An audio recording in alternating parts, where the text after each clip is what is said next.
I'm delighted to introduce to you the Reverend Lisa Barnett. She is the author of 4 books and the founder of the Akashic Knowing School of Wisdom, and she has helped thousands of people around the globe understand their Akashic records and get soul guidance. So, Lisa, a huge welcome. Thank you very much for joining me today. Thank you, Gina. I am thrilled to be here with you. We're going to be talking today about your soul has a plan. But before we get into that, I'd like to know, well, what's been happening for you? How have you come to start an Akashic Records School of Wisdom? How have you come to write 4 books? Tell us your story. Oh, thank you. So my story started very, very, very early on. I was literally a little toddler when I had a very unusual epiphany. The way it showed up for me is I can literally remember standing in the kitchen. My mother is cooking away. I was a very finicky eater. And I remember trying to tell her that whatever that was she was making, I didn't want to have anything to do with it. And so I'm trying to explain this to her. She's not understanding my, baby gibberish. And I have this literal epiphany. Like, I remember looking at my hands and thinking, oh my, I'm like trapped in a body. I'm in a body. And I could remember not being in a body. And so the realization was that I went from being this etheric soul, just talking with my etheric soul family members, my dear friends. You don't have to use words when you're not embodied, when you're in an etheric state. You really just energetically can share wisdom and feelings, emotions, pictures. So it was kind of a shock to a little 3 or 4 year old to realize that, oh my, I now have to learn how to talk and express myself that way. And so that literally was the beginning of my kind of spiritual awakening, which was then triggered again when I was 13 and one of my dear soul sisters, my best friend, was in a coma. She had a brain tumor and she went into a coma. And a little bit in that similar sort of way, I remembered that I had been a healer in other lifetimes, that I had these abilities and these gifts, but I didn't have them now. I'm 13 years old. I have no idea how a person would heal someone. And so when she passed, of course, we as humans often take these things on like it's our fault or our responsibility, but it did trigger me. It did start me on the path of studying spirituality. And so luckily I was going into high school. I was living in California and it was the early 70s and there were quite a few spiritual books just starting to come out at that time. The wonderful Baba Ram Dass wrote Be Here Now early in the late 60s. And so I started to study, and I studied spirituality through high school and studied philosophy at university. And so it got me on my spiritual path.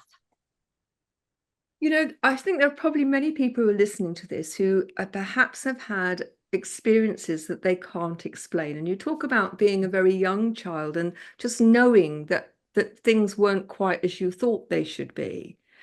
And I think for many young people, that sense of not being as others are is something that they struggle with. And I'm interested in terms of, age 3 or 4, and then again 13. 13 is a very difficult age, isn't it? When, people are starting to identify who they are as moving into from that child towards an adult. Was it an issue for you? And if so, how did you manage it? Well, I was really lucky, if you want to think about it that way. And we'll talk a little bit more about how I actually see it as part of our soul plan. But I was lucky to have parents who were very open-minded. We lived in California. My parents were actually not religious at all. I was not raised in any religion or church. And so I, it, information was just kind of open. I was curious. And so I started to read what I wanted to read. And no one said, no, you can't, or that's wrong or bad. And again, here I am in California, great place to grow up, very open-minded. And so I would talk about philosophy and these things I'm reading with my friends. And it was a kind of an interesting, curious time. We've just come out of the 60s in San Francisco, and I'm just 20 miles north of San Francisco. We had just been through that whole summer of love in the late 60s, and people were curious. People were awakening and very aware in the 60s and 70s here. I think that we went forward and things actually changed in the 80s and 90s again. But at that point in history, we were all very open-minded and very, very curious. So for me, it worked out very well. The fact that my parents moved from Chicago to Northern California in the late 60s, that I had friends who were also open-minded and curious. And so we could have these conversations, and I could study philosophy at university. So luckily, and as I say, luck really doesn't have anything to do with it, because as a soul, we decide to come back into a body, to come back and have a life here on earth, and we actually write a plan. So your soul has written a plan. Nothing is actually by accident or luck. And it's interesting because even our challenges are part of our plan to awaken us, to trigger us, to help us learn and grow as a soul. And so I would say, it wasn't pure luck that I picked the parents I picked, because, of course, when I came back as a soul, I knew I was coming back to help with a big spiritual project, which was actually helping to anchor the Akashic wisdom back on the earth. And still, 30 years later, most of humanity has not heard about the Akashic Records. So I have a big job that I'm working on. When we talk about the Akashic Records and your work and life, soul's path, I think, one of the things for people who are listening to this, who perhaps have chosen a different path where life is challenging, I think my sense check is that the 60s and early 70s, there was a greater sense of freedom generally, but things closed down in the 90s and the noughties. And I think there are many people who are just awakening now to that curiosity and sense of wanting to know more about themselves as spiritual beings. And I get a sense that there is quite a wave of people who recognize that life doesn't feel right, that they don't feel complete, and are starting to be curious, which is one of the reasons why I invite so many people onto the show who come from different backgrounds, who are offering people a different route to answer their questions and their curiosity. And so, first of all, do you think is that something that you feel is the same, that things seem to close down and become very much more narrow and limited during those decades? Yes, absolutely. So really in the 60s, we were just starting to move into the newer energy of the age of Aquarius, right? If you are as old as me, you might remember the play Hair, which I think, did that become a movie? Anyway, so long ago. It was certainly a play, and it very much caused all sorts of ripples and waves. Yes. Yes. Yeah. Oh my heavens. There was nudity on the stage in Hair in the, I think, 70s. I think my parents actually took me to see the play. Anyway, That so shows how broad-minded they are. So for those of you that are younger, I just want you to picture a time when in the UK we had a woman called Mary Whitehouse who felt that she was the gatekeeper to people's morals. And so if there was something that was a little risque or there was something being said on using bad language, she was the first to be writing a newspaper article and be on the news and say how terrible it was. And then Hair went onto the stage where there was full frontal nudity, men and women. And she had a field day, and there were calls to close the play down, but it didn't get closed down, and people started to see things in a very different way.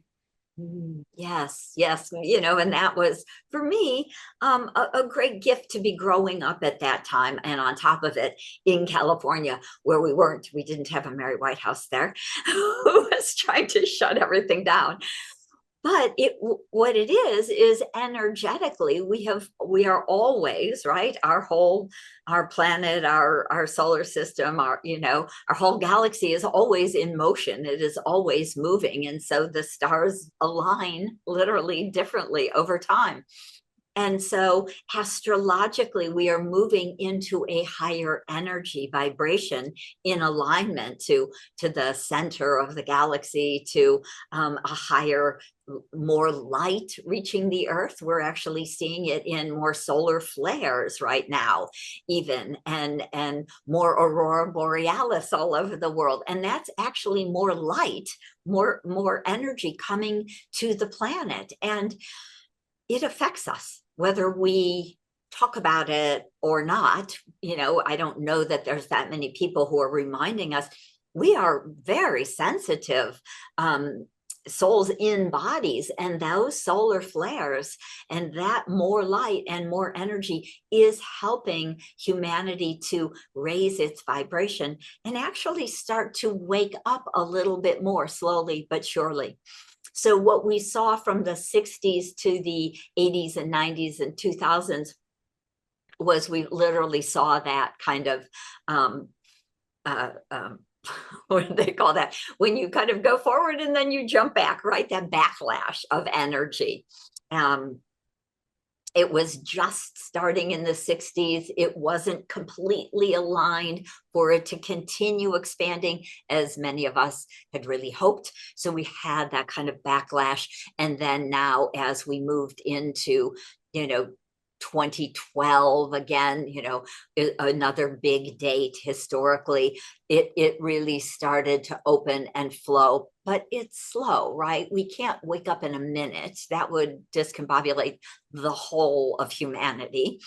And so slowly over the last 12 years, more and more energy, more light, more consciousness, more awareness, more people waking up to share their gifts, and more people looking for spiritual teachers and tools that they can learn and use. So from this point forward, not that it means it's going to be easy, but we are in a stronger alignment, you know, to a higher energy and more light on our planet.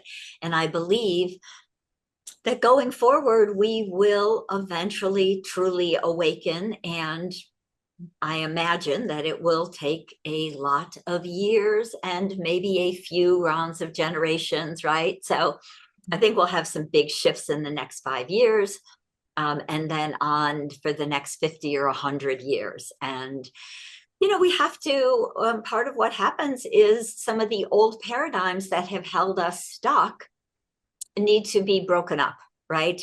One person's opinion, like a Mary Whitehouse, should not be affecting a whole country. No.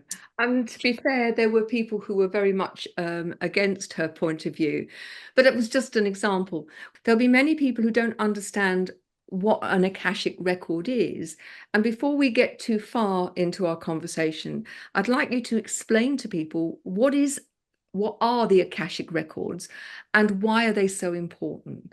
The Akashic record is the recording of your soul's journey through all time. So if you can imagine that at some point, your soul individuated from source, right? You became an individuated soul that went on a very long journey. So most of us have been many in many types of bodies. We have lived in different planes, different dimensions. We have lived on Earth for most of us have lived hundreds and hundreds of lifetimes on Earth alone. And every lifetime is energetically recorded in this etheric field that we call the Akasha. And so one of the books I published last year is called Akasha, which is quite handy. and it really explains in a very deep way what the Akashic Records are, who your record keepers are.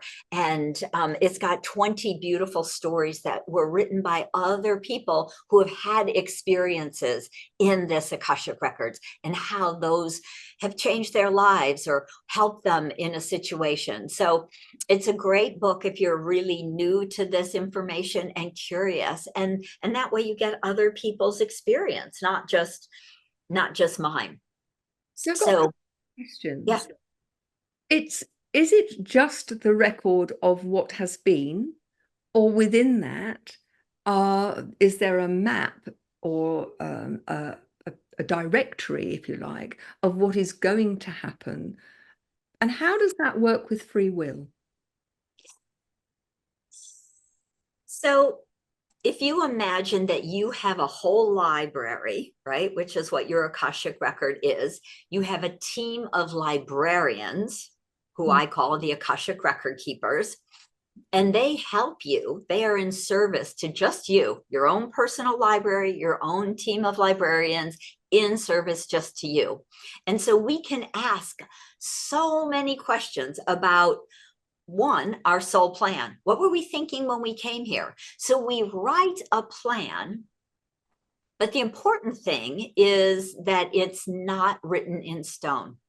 Okay. So even though we plan, our parents, the gifts and talents we want to bring back, we write soul contracts with 25 or 50 other people, some with support, some with karma attached. So we have this very extensive plan. And the free will piece is you get to do what you want. So not only do we write a plan, come into a body, have total amnesia. So we do that, and then we get to make our free will choices. So it's pretty interesting that way because it is a bit of everything. So one of the ways I like to try and explain that is that that's why we write like triggers, things to remind us, things to wake us up. So my first trigger was at 3 years old thinking, oh my gosh, I'm in a body, right? I can see my hands, and then my second trigger was when Marcia was dying. And I thought, oh my gosh, I'm a healer. I should be able to heal her. I need to start studying. This is why I came. So I'm a little unusual in a lot of ways, just because I did remember so early. Although I've certainly had hundreds of people over the years tell me that they had a similar sort of very young childhood, remembrance.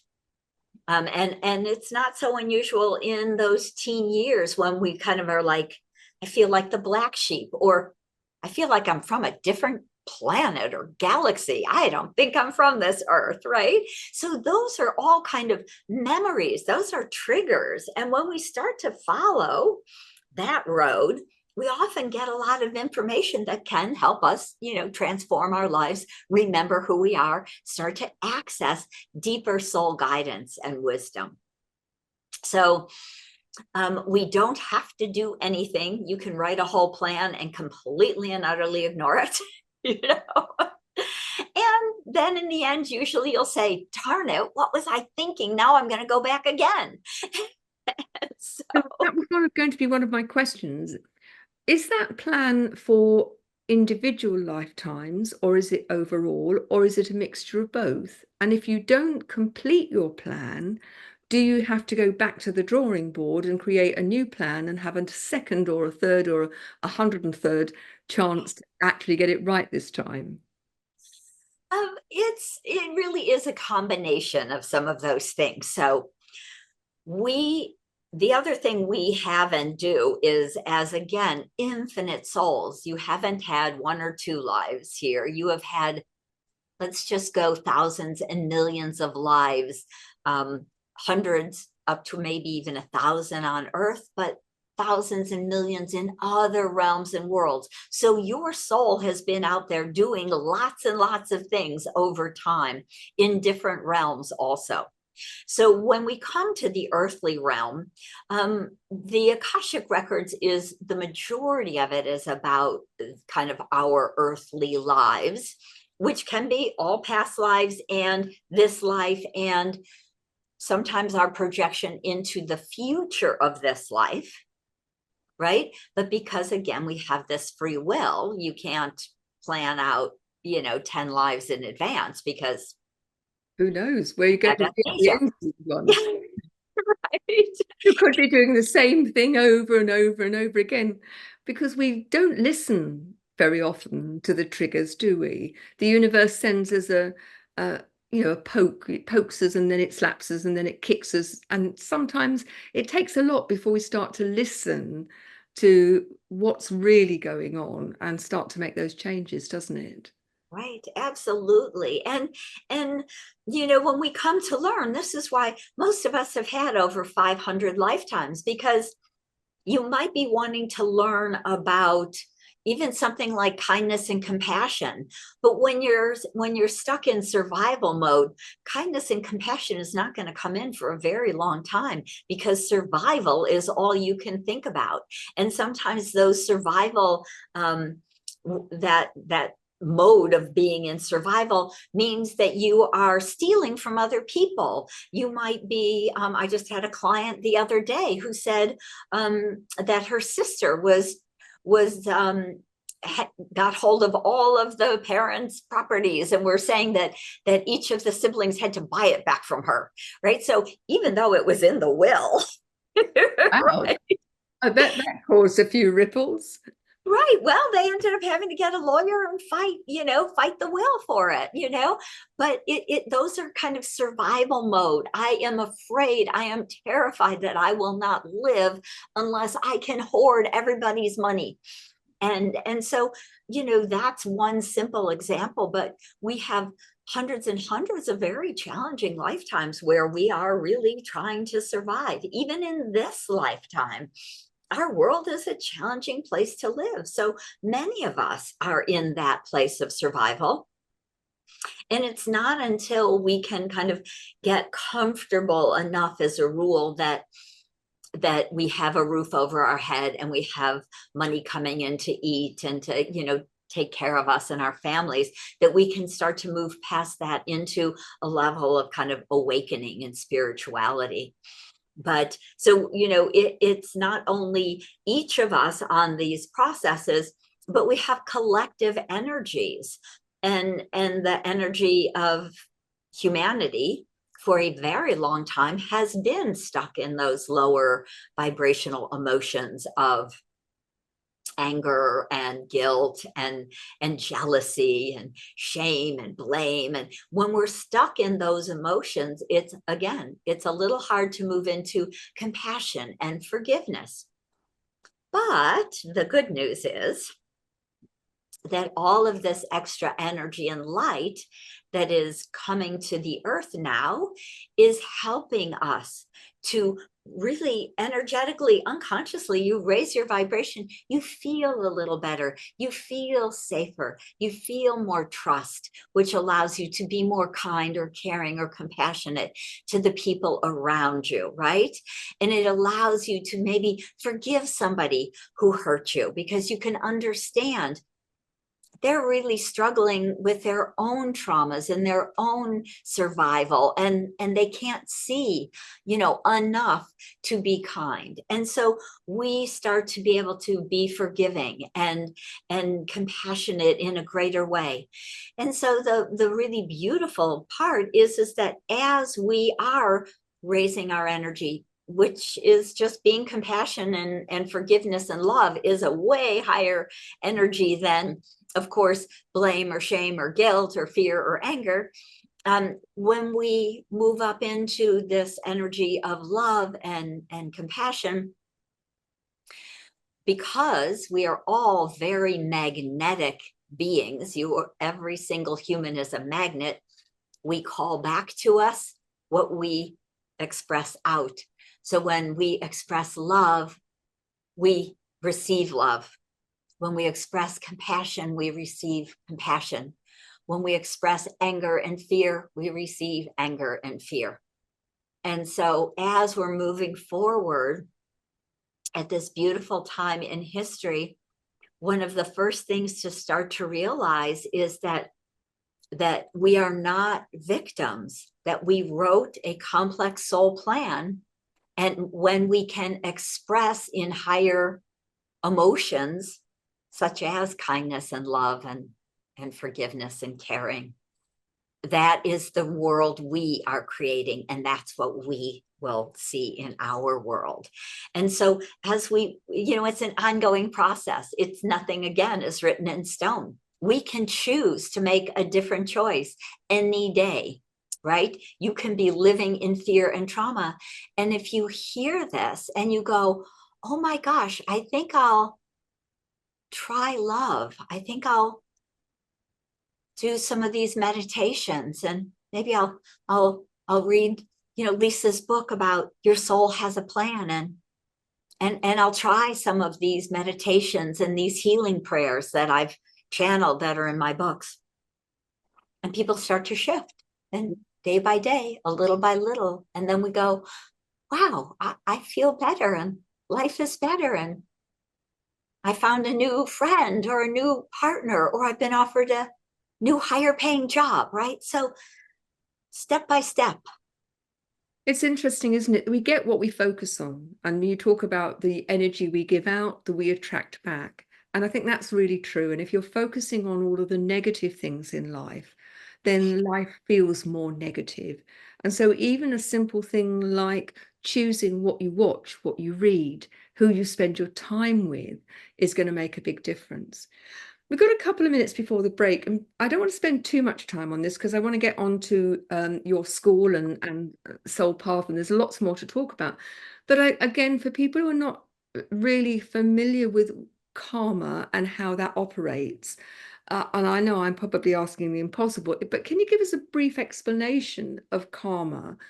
Because I think many people probably think of it as something that's very different to your explanation.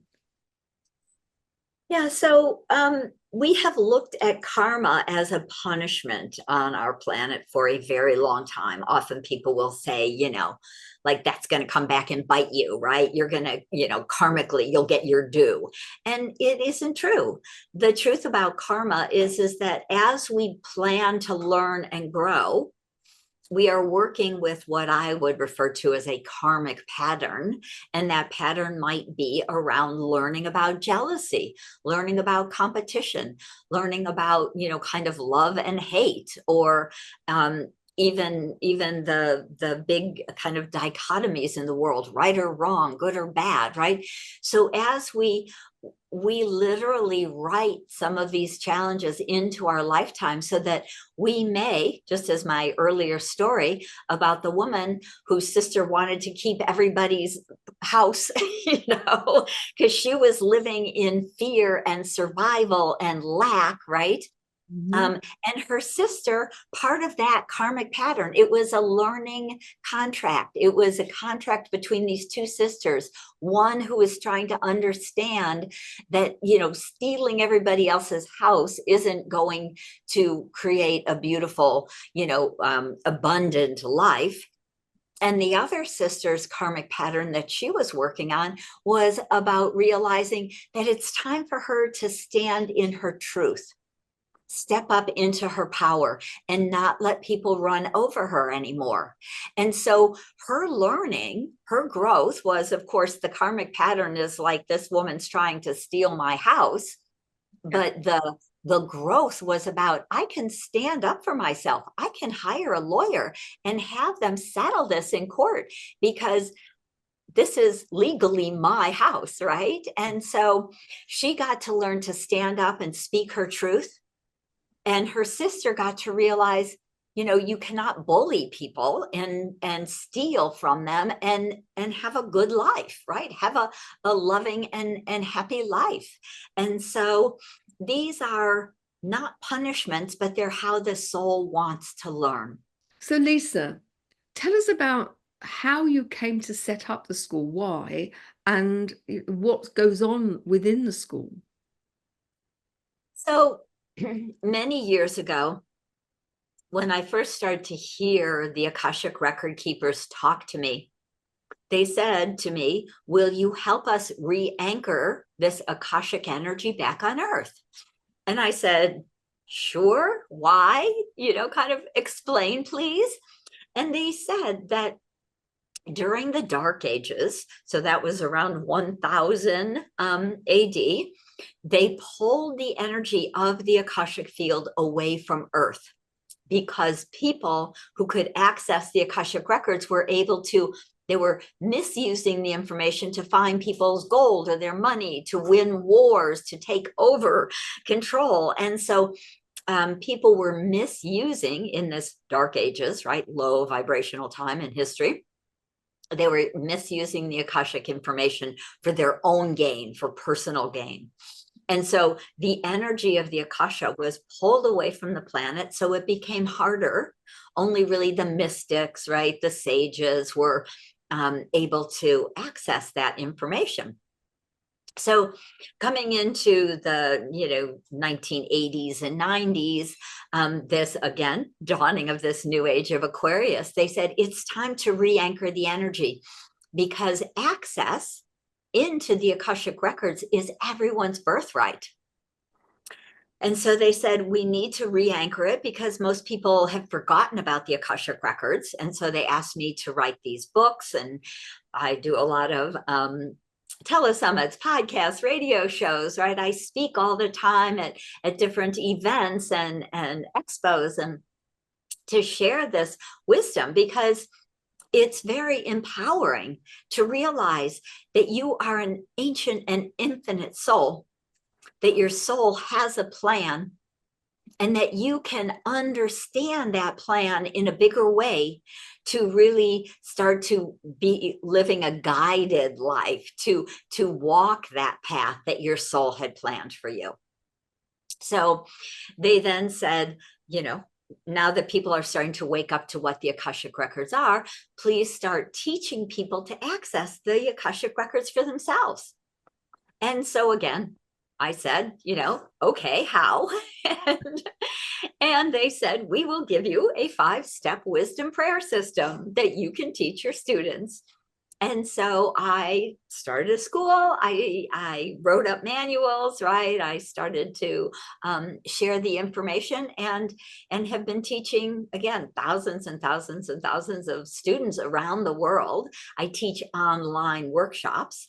And so a few times a year at least, I do a live online workshop. And of course I have home study programs, so people could learn to access their own Akashic records whenever they want, right? By being able to access a home study program. And so it's very much about teaching people some of the basics, how to really be the sovereign of your body and your energy field, so that you can really align to your soul's plan. You can talk to your record keepers and start to actually do quite a bit of healing for yourself. And so I teach these beautiful workshops, which I called, learn to access your own personal Akashic records. So Akashic self-mastery. And I actually have gone on and I teach people to do Akashic record readings for other people, because it's a great gift for people to have an Akashic reading. And I certify these consultants so that they become certified Akashic consultants of Akashic Knowing School of Wisdom. And they go out and create a spiritual business, because many people are really wanting to work in the spiritual fields now. It's, you know, so many clients over the years have said, I'm tired, I'm done, you know, kind of with the corporate world. I'd like to work in the spiritual world. And so I offer that to people to become certified consultants. So if you've never, this is new to you, you don't know what it's about, is going to have a reading the best way to get started? Or I know you talk about your book and you've got your courses, but if you're a complete novice about this, is experiencing something like that the best way to start, or just one way to start? Absolutely. I highly recommend, even people who are interested in taking the class, I often recommend to have a reading, to kind of get an overview for themselves, to get some of their big questions answered. Because of course, when you learn to read your own records, it's a process. It's a phenomenal empowerment tool, but just like learning even to meditate, it takes quite a while for us to quiet our mind, to be able to sit for more than 2 minutes, you know, and Yeah, kind of, the shopping list or the to-do list. right, to literally be able to go, you know, into a space of quiet and expanse. But the beautiful thing is that with my 5-step wisdom prayer system, you do not even need to learn to meditate for an hour or anything like that, because the record keepers have given me vibrational keys. So it's an energetic access prayer that moves you into really the Akashic field. It creates a beautiful column of Akashic energy and light all around you. It helps you to feel the connection to the divine, because your Akashic records is part of source energy. And so we feel that beautiful love, which is again useful in starting to raise your vibration. Right? There's so many aspects of being a human where we're healing ourselves, moving out of self-doubt, moving into self-love.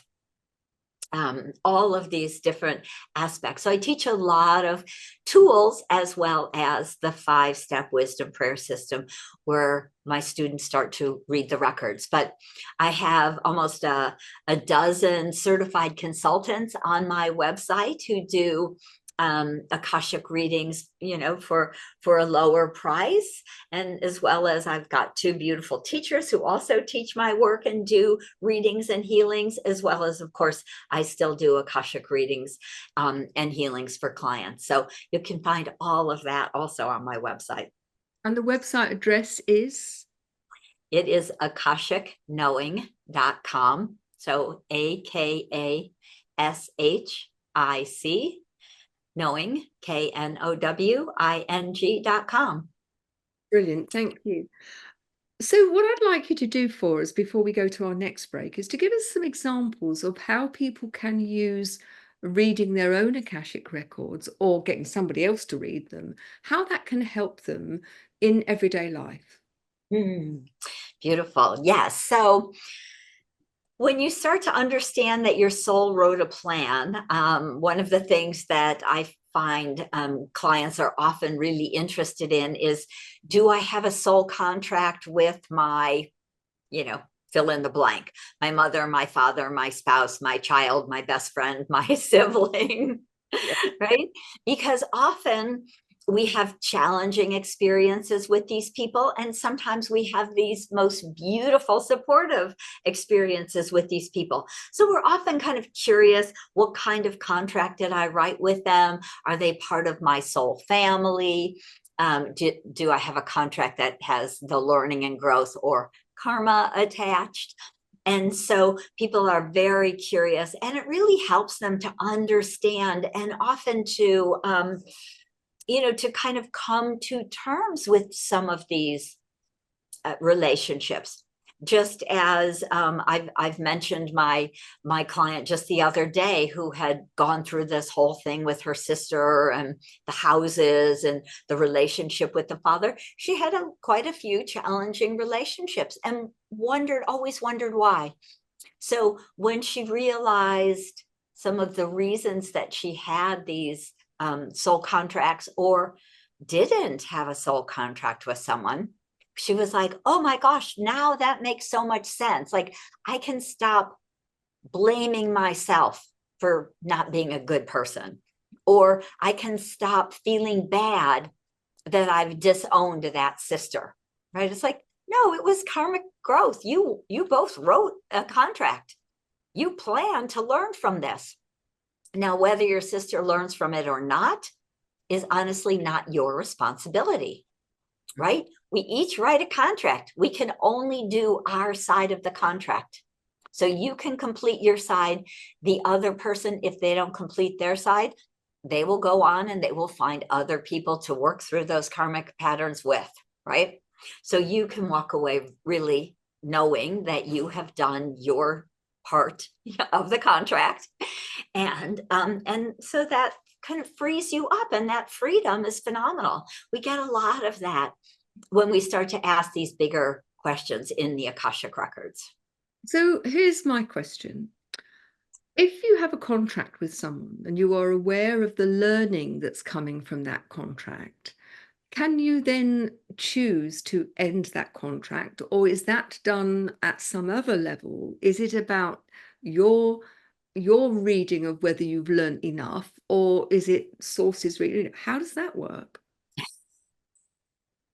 So, I think we really know if we have been in a challenging contract with someone that we have tried, maybe we've gone to counseling with them, maybe we've, done some different things, maybe we've gone to therapy ourselves, whatever it might be. We've worked on it, but it hasn't budged because that person is not going to change or is stuck in their opinion and they're not going to, kind of meet you halfway.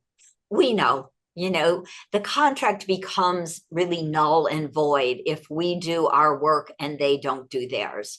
And so many of the contracts that we've written in our life, right?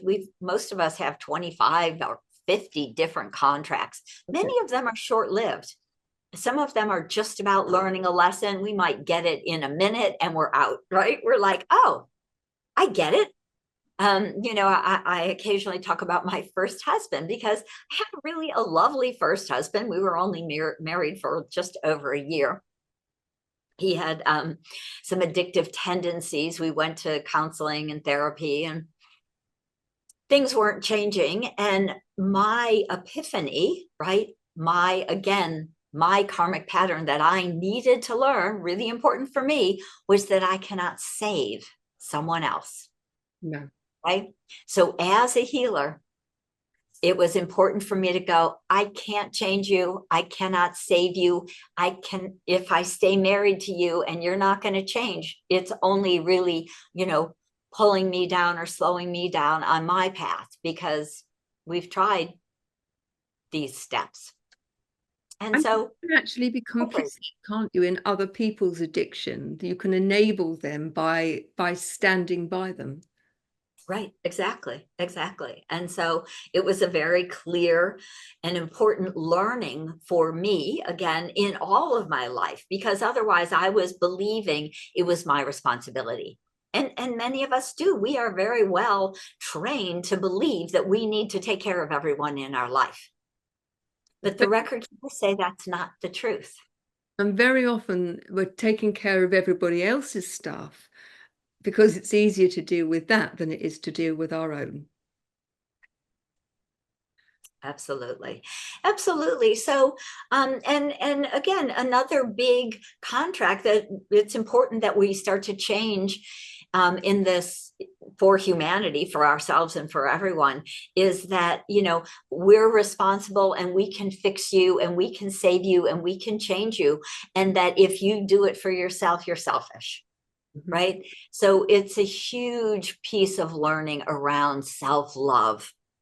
and taking care of yourself physically, mentally, emotionally, loving ourselves enough to take time for ourselves to be healthy and strong, to exercise, to eat well, but even to have some time to meditate, to have time alone, because we often are in a very intense family or relationships. So it's important that we have enough self-love, not selfishness, but self-love for yourself, that you can take care of yourself and give yourself that time and space. And for many of us now, it's about maybe taking a new spiritual step. It might be, reading Your Soul Has a Plan, Awaken to Your Life Purpose, or taking a workshop, or learning to meditate.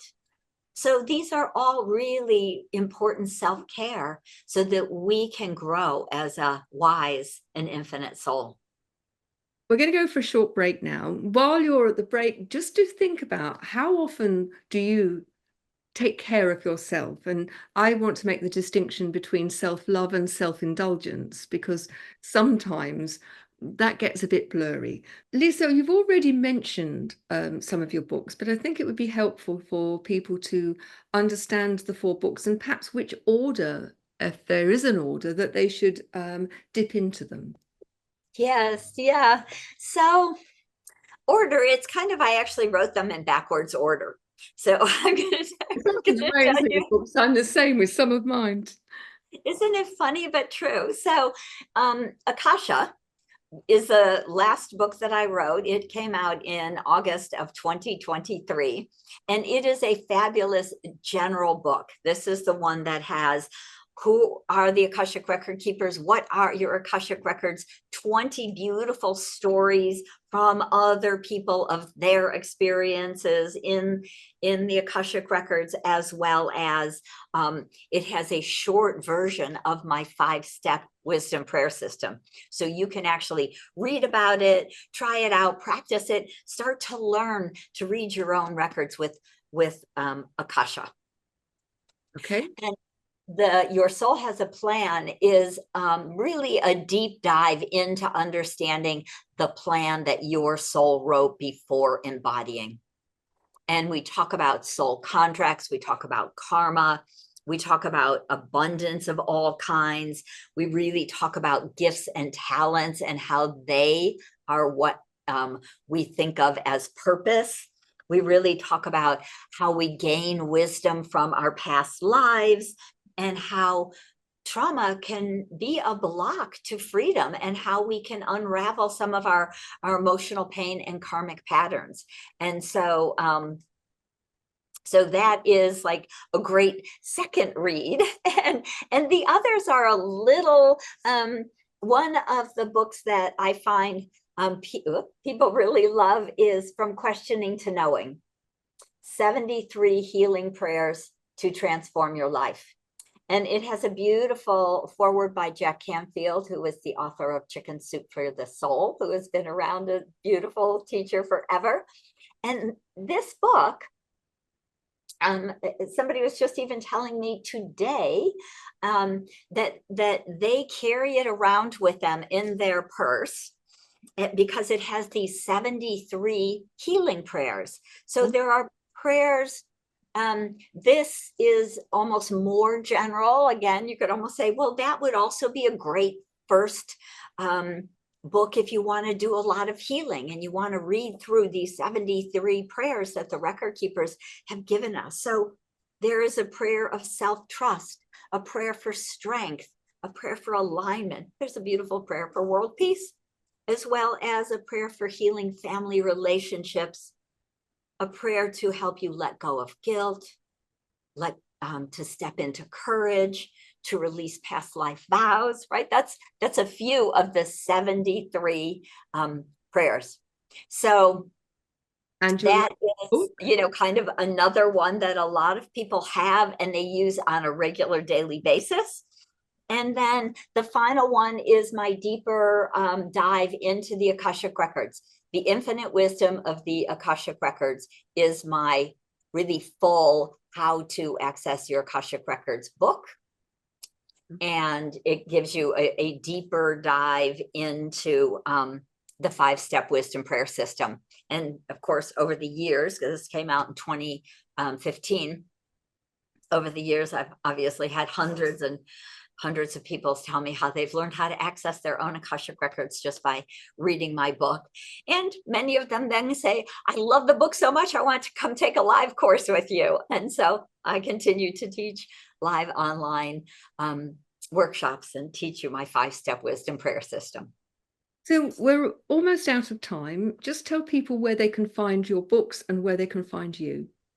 So all 4 of my books are on Amazon. So you can get them often all over the world through Amazon in your country, but you can also read about them. So again, if you go to akashicknowing.com, you will see even right there on that first homepage, there's all 4 books showing. You can click and read more. You can click to go to Amazon to order it.